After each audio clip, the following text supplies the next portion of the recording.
आप सबों को अपनी ओर से आभार अभिनंदन करता हूं। आज हम ब्लड के बारे में पढ़ेंगे। ब्लड के बारे में कहा गया है कि ब्लड हमारे बॉडी के लिए सबसे इंपॉर्टेंट पार्ट है। तभी तो किसी ने कहा कि वह खून कहो किस मतलब का, वह खून कहो किस मतलब का, जिसमें उबाल का नाम नहीं, वह खून कहो किस मतलब का, जो आ सके देश के काम नहीं। मेरे प्यारे छात्रों, आज ब्लड के बारे में पढ़ रहे हैं। जहां तक मेरा परिचय है तो मैं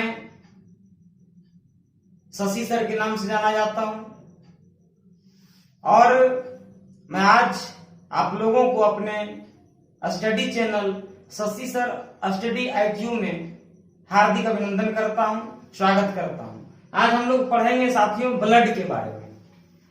विद्यार्थीगण, अगर हम ब्लड के बारे में बोले तो ब्लड के बारे में सबसे पहला बात जानना जरूरी है कि ब्लड है क्या। ब्लड है क्या? तो ब्लड को अगर हम देखें तो ब्लड को कुछ लोग रक्त कहते हैं, कुछ लोग खून कहते हैं, कुछ लोग रुधिर कहते हैं। विद्यार्थीगण, अगर हम ये बात करें कि ब्लड क्या है तो साइंटिफिक भाषा में हम कह सकते हैं कि ब्लड जो है, blood is a fluid. Blood क्या है? एक फ्लूइड है। फ्लूइड क्या होता है? फ्लूइड मींस होता है एक लिक्विड जो क्या होता है? तरल होता है। फ्लूइड मींस तरल पदार्थ। तो कैसा तरल पदार्थ है? ब्लड जो है वो एक फ्लूइड है लेकिन एक कनेक्टिव टिश्यू है। कनेक्टिव टिश्यू किस अर्थ में है? तो कनेक्टिव टिश्यू मींस होता है संयोजी ऊतक, यानी कि ये हमारे बॉडी का सबसे इंपॉर्टेंट पार्ट है जो हमारे बॉडी फंक्शन को आगे चलने में मदद करता है। अब है कि इसका क्या काम होता है। तो अगर हम इसके काम के बारे में बात करें तो ये ऑक्सीजन को ट्रांसपोर्ट करता है। किसको ट्रांसपोर्ट करता है? ऑक्सीजन को। तो ट्रांसपोर्ट का मीनिंग समझ लीजिए। ट्रांसपोर्ट का मीनिंग होता है परिवहन, यानी कि क्या करता है? पूरे बॉडी में ब्लड जो होता है वो ऑक्सीजन को सर्कुलेट करता है। अगर हमारा ब्लड सिस्टम सही नहीं है तो क्या होगा कि ट्रांसपोर्टेशन सही से नहीं होगा, और जब ट्रांसपोर्टेशन सही से नहीं होगा तो हमारे बॉडी में प्रॉब्लम आ सकती है। दूसरा क्या है? न्यूट्रिएंट्स। हमारे बॉडी को जो भी न्यूट्रिएंट्स चाहिए उस न्यूट्रिएंट्स को, जब हम कोई खाना खाते हैं विद्यार्थीगण, जब हम खाना खाते हैं तो खाना क्या होता है? खाना खाने के बाद वो हमारे बॉडी में जब जाता है तो उस खाने से मिले हुए जो भी पोषक पदार्थ होते हैं, जो न्यूट्रिएंट्स होते हैं, उसको पहुंचाने का काम ब्लड ही करता है। दूसरा क्या है? ये हमारे हार्मोन्स को नियंत्रित करता है। तीसरा क्या है? हमारे बॉडी का जो टेम्परेचर होता है उसको वो नियंत्रित करता है। और क्या करता है? Protective substance. जैसे आप देखेंगे कोई व्यक्ति बार बार बीमार पड़ जाता है, बहुत जल्दी बीमार पड़ जाता है, लेकिन हमारा ब्लड अगर सही है, अगर ब्लड सिस्टम सही है तो इसका मतलब है कि हमारा ब्लड प्रोटेक्टिव सब्सटेंस को बहुत अच्छे तरीके से कैरी कर पा रहा है। दूसरा क्या है? Clotting factors. हमारा ब्लड जो होता है वो अपने साथ क्लोटिंग फैक्टर्स लेके घूमता है, और आप जानते हैं कि जिसका क्लोटिंग फैक्टर्स मजबूत होता है उसका ब्लड जो है बहुत अच्छे तरीके से जो होता है ट्रांसपोर्ट होता है। दूसरा, क्लोटिंग फैक्टर्स अगर मजबूत होता है तो ब्लड जो होता है वो इजिली जम जाता है। जब हम कटते हैं हमारे बॉडी से जब ब्लड निकलता है तो वो जम जाता है। अब आइए देखते हैं कंपोजिशन ऑफ ब्लड के बारे में। विद्यार्थीगण, हमारा दूसरा टॉपिक है कंपोजिशन ऑफ ब्लड। क्या इसका मतलब हुआ? इसका मतलब हुआ कंपोजिशन ऑफ ब्लड का मतलब हुआ, कंपोजिशन का मतलब होता है संघटक। क्या होता है कंपोजिशन का मतलब? कंपोजिशन का मतलब होता है संघटक। संघटक किसे कहते हैं? तो संघटक उसे कहेंगे जिससे कोई चीज जो होता है मिल करके बना होता है। तो आपको अगर पूछा जाएगा कि ब्लड जो होता है मुख्य रूप से किसका संघटक है, ब्लड जो है मुख्य रूप से उसमें किन किन चीजों का कंपोजिशन होता है, तो आप बताएंगे कि ब्लड जो होता है वो प्लाज्मा और ब्लड सेल्स, मुख्य रूप से यही दो चीज है, प्लाज्मा और ब्लड सेल्स। इन्हीं दोनों के मिलने से एक तरीके से हम कह सकते हैं कि हमारा ब्लड तैयार हुआ है। यानी कि प्लाज्मा और ब्लड सेल्स ये क्या है, ब्लड के कंपोजिशन है, ब्लड के क्या है, संघटक है, खून के क्या है, संघटक है, रक्त के क्या है, संघटक है, रुधिर के क्या है, संघटक है। तो अब आइए जानते हैं कि प्लाज्मा क्या है। विद्यार्थीगण अभी हम जान रहे हैं प्लाज्मा के बारे में। देखिए प्लाज्मा क्या है, प्लाज्मा क्लियर यानी कि साफ, straw coloured watery fluid. Straw coloured का मतलब होता है कि एलोपेल। एलोपेल कहने का मतलब हल्का इसमें पीलापन होता है, कितना सा, हल्का सा पीलापन। यानी कि स्ट्रॉ कलर, स्ट्रॉ आप समझते होंगे, स्ट्रॉ कहते हैं चारा को जो मवेशियों को खिलाया जाता है, तो वो क्या होता है, हल्का हल्का पीला होता है। बस उसी प्रकार से हमारा प्लाज्मा होता है। दूसरा क्या है, प्लाज्मा एक वाटरी फ्लूइड है। वाटरी फ्लूइड मीन्स वाटर के जैसा है, वाटर के जैसा ये फ्लूइड है। कौन, प्लाज्मा। दूसरा क्या है, ब्लड सेल्स की अगर बात करें तो ब्लड सेल्स जो होते हैं वो हमारे बॉडी में 45% होते हैं, हमारे बॉडी में 45% होते हैं, और प्लाज्मा जो होता है वो 55% होता है। लेकिन सवाल उठता है किसका, किसका 45% या किसका 55%? तो हम कहेंगे कि हमारे बॉडी में जो भी ब्लड का वॉल्यूम है, जितना भी ब्लड है, तो ब्लड का हमारे बॉडी में जो भी या किसी भी व्यक्ति के बॉडी में जो ब्लड मौजूद है उसका 45% जो होता है ब्लड सेल्स होता है, और 55% जो होता है वो प्लाज्मा। तो 55% प्लाज्मा, 45% ब्लड सेल्स। यानी कि अगर आपको पूछा जाए कि बताइए किसी भी इंसान के बॉडी में प्लाज्मा की मात्रा अधिक है या ब्लड सेल्स की मात्रा अधिक है, तो निसंदेह आप कहेंगे कि प्लाज्मा जो होता है किसी भी के बॉडी में भी ज्यादा होता है। अब आइए पढ़ते हैं कि प्लाज्मा जो होता है वो किन किन चीजों के मिलने से बना है। क्योंकि अभी हमने देखा कि ब्लड किन किन चीजों के मिलने से बना है, तो मैंने बताया कि ब्लड मुख्य रूप से प्लाज्मा और ब्लड सेल्स के मिलने से बना है। लेकिन चूंकि अब हम प्लाज्मा के बारे में पढ़ रहे हैं तो हम जानेंगे कि प्लाज्मा किन किन चीजों से मिलने से बना है। तो आइए, प्लाज्मा जो होता है वो वाटर प्लाज्मा में सबसे अधिक होता है। यानी कि आप कह सकते हैं कि 90 to 92%, 90 से 92%, 90 से 92% तक जो होता है वाटर होता है। यानी कि वाटर की मात्रा अधिक होती है किसमें, प्लाज्मा में। उसके बाद क्या होता है, प्लाज्मा में प्रोटीन्स पाया जाता है, जिसे हम प्लाज्मा प्रोटीन्स के नाम से जानते हैं। क्योंकि ये प्लाज्मा में पाया गया प्रोटीन है इसलिए इसे हम प्लाज्मा प्रोटीन्स कहेंगे। प्लाज्मा प्रोटीन्स कितना होता है, 7% होता है। बाकी 1% में जो होता है और भी बाकी कुछ होता है, तो हम ये कहेंगे कि प्लाज्मा प्रोटीन 7% है और वाटर जो है 90 से 92% है। लेकिन किसमें, प्लाज्मा में वाटर 90 से 92%, प्लाज्मा प्रोटीन 7%। अब आइए पढ़ते हैं प्लाज्मा प्रोटीन्स क्या है, प्लाज्मा प्रोटीन्स करता क्या है। तो प्लाज्मा प्रोटीन्स क्या करता है, हमारे ब्लड के ऑस्मोटिक प्रेशर को जो है ये मिनिमाइज करता है, यानी कि मैनेज करता है, मैनेज करने का काम करता है। कैसे, सोचिए कि ब्लड जो होता है, आप पढ़े होंगे कि 120 और 80 इसका जो है ब्लड का पार्ट है। यानी कि ब्लड जो दौड़ता है वो 120 के स्पीड से दौड़ता है और जो लौटता है वो 80 के स्पीड से लौटता है। तो इसका जो स्पीड होता है बहुत अधिक होता है, इसलिए इसको मैनेज करने के लिए जो है प्लाज्मा प्रोटीन वो ऑस्मोटिक प्रेशर का काम करता है। काम इसका क्या है कि प्लाज्मा जो फ्लूइड है वो क्या करता है, सर्कुलेशन के समय क्या करता है, ऑस्मोटिक प्रेशर को मैनेज करता है। यानी कि हम ये कह सकते हैं कि प्लाज्मा प्रोटीन का काम क्या है, ब्लड सर्कुलेशन के ऑस्मोटिक प्रेशर को मैनेज करना। अब आइए हम आते हैं ब्लड सेल्स के बारे में।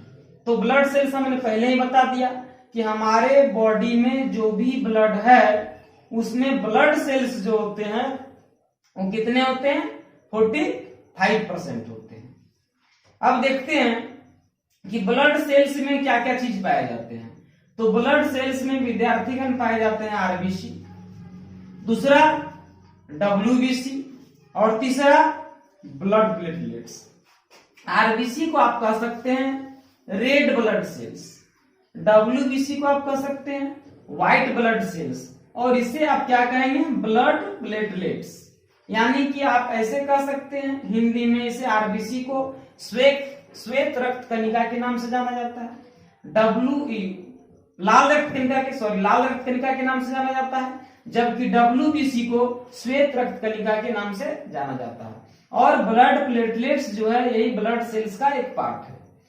इस तरीके से अब हम आगे जो पढ़ेंगे, तो आगे हम पढ़ेंगे कि प्लाज्मा जो होता है इसमें चिपचिपापन क्यों होता है, प्लाज्मा में चिपचिपापन क्यों होता है। तो प्लाज्मा में चिपचिपापन जो होता है, चिपचिपाहट जो होता है, वो किसके कारण होता है, due to plasma proteins, plasma proteins के कारण होता है। और यही चीज आप देखेंगे, आप जब ब्लड को क्या करेंगे, ब्लड को अगर कहीं ब्लड मिल जाए या आप ऐसे ही चेक करिए, ब्लड को जब आप छानन कीजिएगा, छानिएगा, तो पता चलेगा कि ब्लड का कुछ पार्ट जो है ऊपर रह जाता है, कुछ पार्ट जो है वो छना जाता है।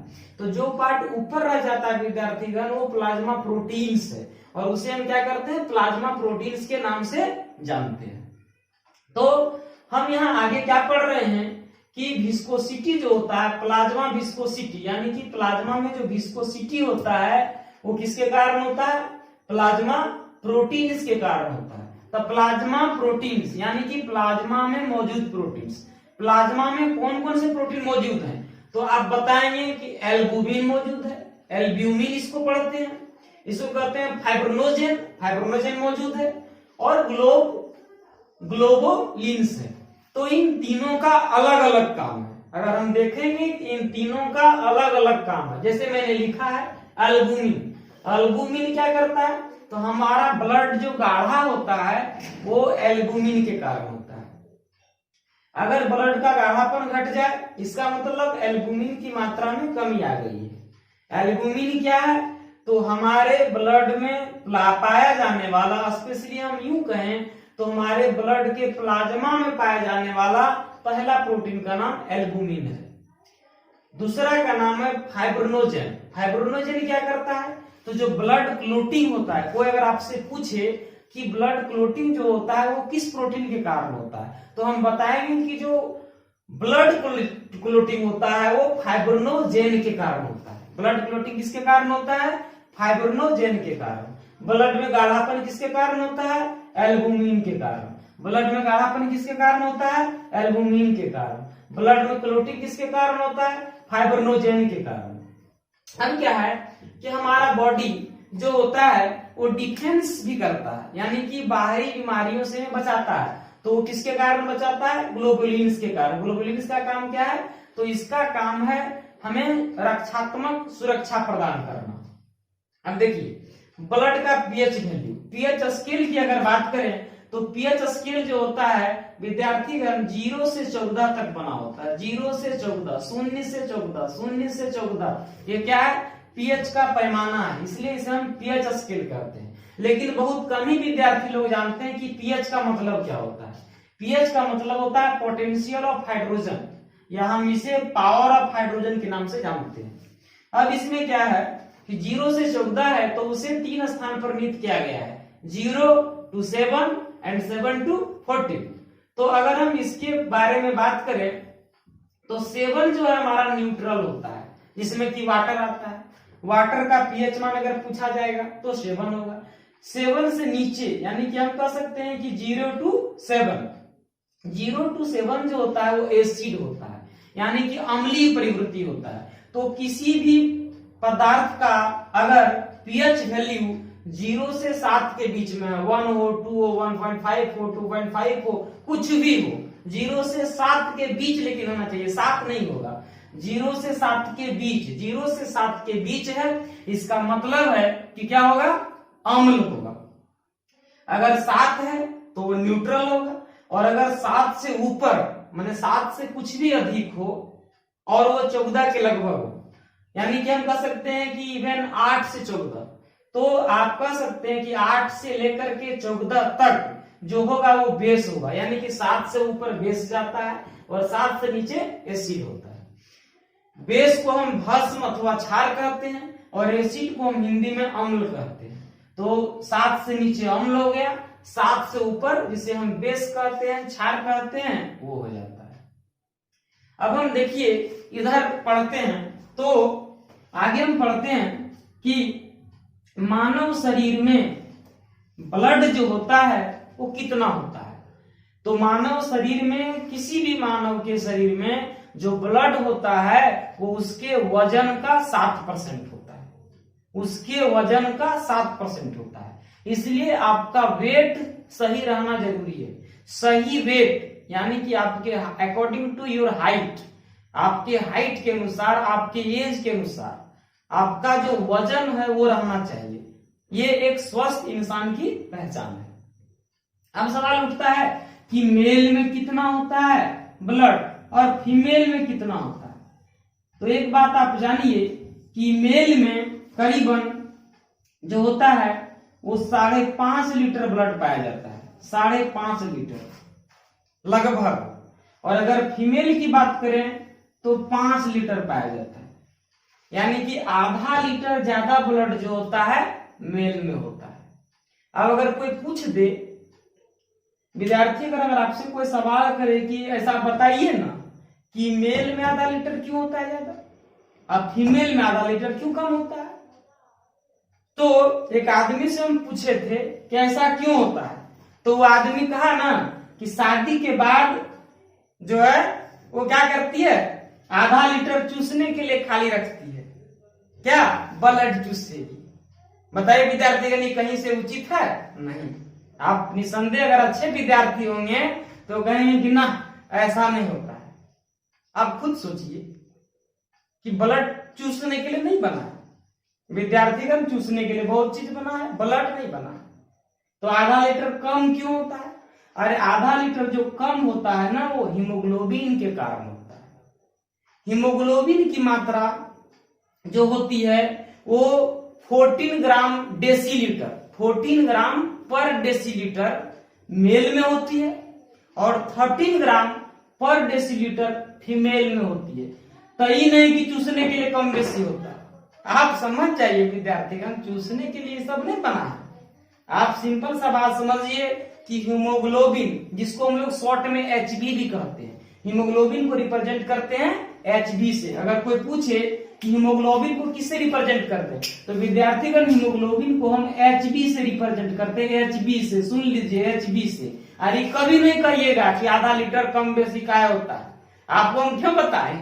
अरे आधा लीटर कम बेसी हीमोग्लोबिन के कारण होता है। 14 ग्राम पर decilitre in male and 13 gram per deciliter in female, that is the amount of your blood in your body।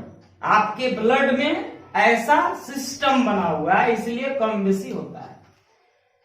तो हम अब आते हैं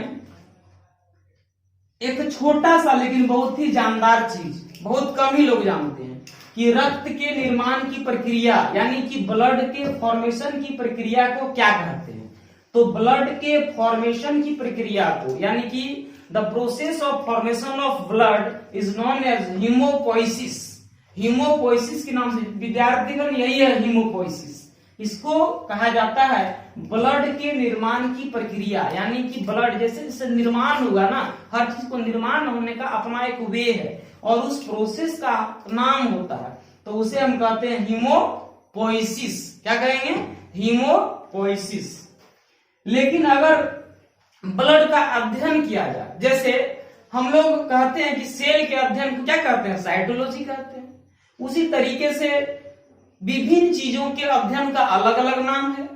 तो जो ब्लड का अध्ययन करने का जो वे है, जो हम कह सकते हैं कि स्टडी ऑफ ब्लड, अगर वन वर्ड जानना चाहें कि स्टडी ऑफ ब्लड को क्या कहा जाता है, तो हम बोलेंगे कि स्टडी ऑफ ब्लड को सेरोलॉजी या फिर हेमेटोलॉजी के नाम से जाना जाता है।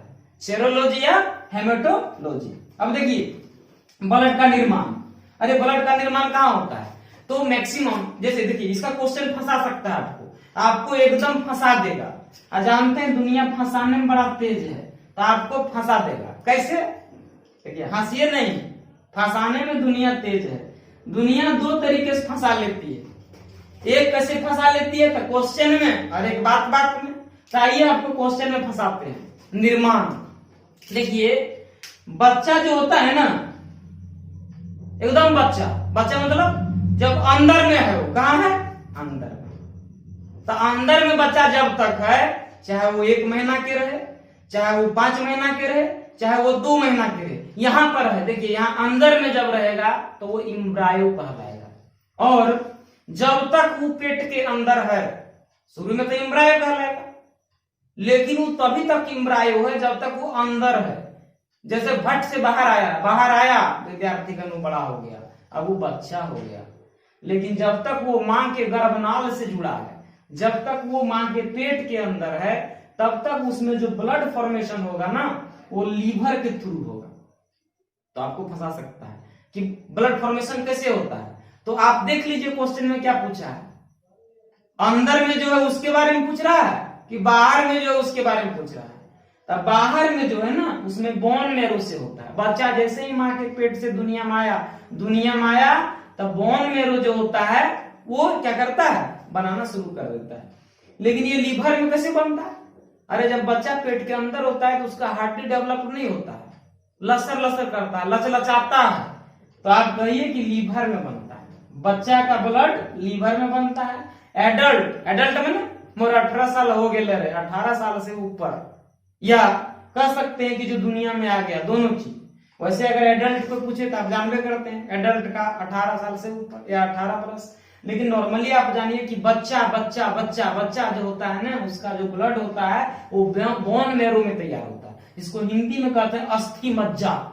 अस्थि मज्जा में जो होता है ब्लड मुख्य रूप से तैयार होता है। लेकिन एकदम अंदर वाले बेबी के बारे में बात करेंगे, जिसको हम लोग कहते हैं इम्ब्रायो के सेंस में, तो लीवर में उसका निर्माण होता है ब्लड का। इस तरीके से दूसरा क्वेश्चन जानिए जो लगातार पूछा जाता है कि ब्लड बैंक किसे कहा जाता है? हमारे बॉडी में ब्लड बैंक कौन है? तब ब्लड बैंक हमारे बॉडी में है स्प्लीन। जिसे स्प्लीन को हम लोग प्लीहा के नाम से जानते हैं, और उसे स्प्लीन को हिंदी में तिल्ली भी कहते हैं। तो ये स्प्लीन जो है ना, ये जो प्लीहा जो है ना, ये जो तिल्ली है, ये ब्लड बैंक भी है, ये ब्लड ग्रेवयार्ड भी है। मतलब इसे खून का कब्रगाह भी कहा जाता है। खून का कब्रगाह क्यों कहा जाता है, इसे ब्लड बैंक क्यों कहा जाता है, ये हम आपको अगला वीडियो में बताएंगे। क्योंकि वीडियो अब जो है लंबा हो रहा है, और आप जानते हैं ज्यादा लंबा चीज आदमी पसंद न करता है। अभी जो है थोड़ा सा मीडियम साइज रहने दीजिए, धीरे धीरे। ब्लड बैंक स्प्लीन को कहते हैं, ब्लड का ग्रेवयार्ड स्प्लीन को कहते हैं। मतलब खून का कब्रगाह स्प्लीन को, और खून का ब्लड बैंक, यानी कि कह सकते हैं उसका बैंक, खून का बैंक स्प्लीन कहलाएगा। अब देखिए कोलेस्ट्रॉल बड़ी खतरनाक बीमारी है। ये सबसे ज्यादा परेशान किसको करता है? Sugar patient. कोलेस्ट्रॉल जो होता है वो शुगर पेशेंट के लिए एकदम पगला बीमारी है। कैसे विद्यार्थी का पगला कैसे है? क्योंकि कोलेस्ट्रॉल बढ़ गया तो गए। वैसे तो दिल टूटता है दूसरा बीमारी से, लेकिन कोलेस्ट्रॉल जब बढ़ जाएगा ना, दिल रुक जाएगा, वो स्पंदन बंद कर देगा, विद्यार्थी का धड़कना बंद कर देगा। जानते हैं धड़कना बंद कर दिया तो सिस्टम गया। तो अब कोलेस्ट्रॉल बढ़ता कैसे, ही जानिए। जितना खाइएगा तेल वाला चप्पर चीज खाइएगा, जैसे चप्पर चीज, काजू किशमिश, मुंह मारिएगा काजू किशमिश में, मामला गड़बड़ा जाएगा। घी खाइएगा ज्यादा, लसलसाहा चीज खाइएगा, बढ़ जाएगा सिस्टम, तो सिस्टम में कोलेस्ट्रॉल बढ़ जाएगा, और कोलेस्ट्रॉल बढ़ जाएगा ना तो मामला गड़बड़ा जाएगा। इसलिए शुगर पेशेंट को सलाह दिया जाता है कि आराम से खाइए, 2-2 घंटा में, न तो भीतरे जाइएगा। कोलेस्ट्रॉल जो होता है बढ़ जाता है। अब आइए देखते हैं ब्लड सर्कुलेटरी जो सिस्टम है, इसके बारे में सबसे पहले किसने बताया? तो विलियम हार्वे ने। याद रखिए, विलियम हार्वे ने सबसे पहले बताया ब्लड सर्कुलेटरी सिस्टम के बारे में। एक बार फिर से हिंदी मीडियम के जो विद्यार्थी हैं उनके लिए, कि ब्लड का काम क्या क्या है। आइए सुनते हैं ब्लड का काम क्या है। ब्लड का काम है ताप का नियंत्रण, हमारे बॉडी के ताप का नियंत्रण करता है। जैसे विद्यार्थीगण ऐसे ऐसे हाथ रगड़ते एकदम जोर से, ठंडा आ गया है रगड़ रहे हैं, जब हाथ रगड़िएगा देखिएगा गर्म हो जाएगा, छुइएगा तो अच्छा फील होता है। अब विद्यार्थीगण जब हाथ ना रगड़ते हैं तो हाथ क्या था, थोड़ा सा कम टेम्परेचर में था, लेकिन जब ऐसे ऐसे रगड़ दिए तो बढ़ जाता है। इसलिए हम जो लोग ऐसे ऐसे दौड़ते हैं, जब दौड़ते हैं विद्यार्थीगण तो हमारा ब्लड जो होता है वो सर्कुलेट करता है। और ब्लड जब सर्कुलेट करता है तो उसका काम क्या है, तो टेम्परेचर को मैनेज करना। तो जब दौड़ते हैं तो गर्मी लगने लगता है, और जब हम लोग आराम से रजाई में घुस जाते हैं तो ठंडे लगता है। क्यों? इसीलिए लगता है क्योंकि हमारा ब्लड जो है वो ताप का नियंत्रण करता है। दूसरा काम अभी पहले हम बताए, पोषक पदार्थ का परिवहन करता है, यानी कि पोषक पदार्थ को पूरी बॉडी में घुमाने का काम घुमा रहा है। कौन घुमा रहा है? तो ब्लड घुमा रहा है। O2 प्लस CO2 का परिवहन क्या करता है? O2 और CO2 को देखिए नाक नहीं बुझता है, हम लोग का नाक में है ना, वो सभी चीज सूंघ लेता है, ओकरा समझ में नहीं आता है कि O2 है गधा कि CO2 है। लेकिन अंदर जैसे ही जाता है ना, सिस्टम एकदम जबरदस्त रहता है, वो क्या करता है कि CO2 को निकाल देता है। देखिए हमारा जो लंग्स है ना, समझ जाइए वो गैस का सिलेंडर है, ओकरा में सब घुस गया जाकर के, वो स्टोर कर लिया। लेकिन अब ब्लड का काम है कि केकरा ले केकरा ना ले। देखिए जिस तरह से आपका विचार है, केकरा लीजिएगा नहीं लीजिएगा वो आपका काम है, लेकिन यहाँ पर जो है वो ब्लड जानेगा कि किसको ले और किसको नहीं ले। तो ब्लड क्या करता है, हमारा O2 ले लेता है और CO2 को कहता है जा हो गया, तुम्हारा काम नहीं है, निकल। विद्यार्थीगण आज का नियम है, ब्लड का खाली नियम नहीं है, काम खत्म आदमी खत्म। उसके बाद उत्सर्जी पदार्थ का परिवहन। देखिए ब्लड ही नहीं जानता है कि क्या प्योर है क्या इम्प्योर है, दोनों चीज को वो लेकर के चलता है। लेकिन हम लोग के पास किडनी होता है, आप जानते करते हैं किडनी क्या है, जिस तरह से चाय छननी होता है ना, वो क्या करता है, चाय पत्ती को छोड़ देता है, चाय को नीचे ले लेता है। उसी तरीके से मतलब क्या किया, जो बेकार चीज है उसको छान दिया। तो किडनी का काम है छानना। तो हमारे ब्लड में जो उत्सर्जी पदार्थ होते हैं उससे सिस्टम जो है सेट